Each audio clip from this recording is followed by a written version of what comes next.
Urola erdiko eragile ezberdinek osatzen duten sareak, ikastetxeak, enpresak, erakunde publikoak, merkatariak, baserritarrak, kezka bat zuten amankomunean.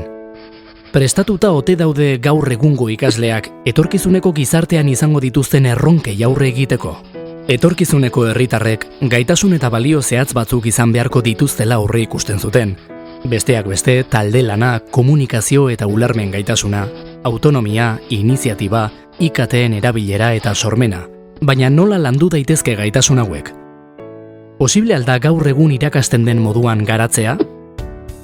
Ikasgelatik atera eta tokiko errealitatea ezagutu eta bizitzea ezinbestekoa da honetarako. Esperientzia hauek sustatzeko asmoarekin sortu da Elkarrekin eraikitzen proiektua. Proiektua eskualdeko 5 ikastetxeen elkarlanen ondorio da, eta iraurgi berritzen aritu da dinamizazio lanetan. Ikastetxe ez gain, eskualdeko hainbat eragilek ere hartzen dute parte.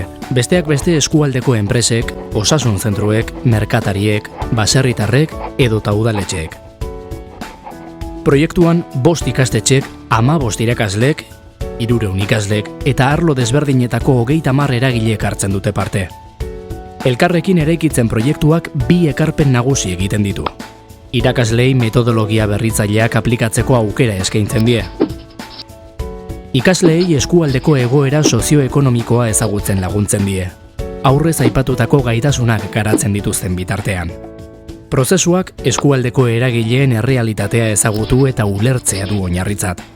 Hauek egunerokotasunean bizi dituzten kasuak aztertuz. Ikasleak, taldean, esleitutako kasuak ulertu, eragile ezberdinekin harremanetan jarri eta elkarrizketak antolatu eta egiten dituzte, arazoa interpretatu eta gogoeta egiteko. Azkenik, aurkezpena prestatu eta gelakideekin elkarbanatzen da.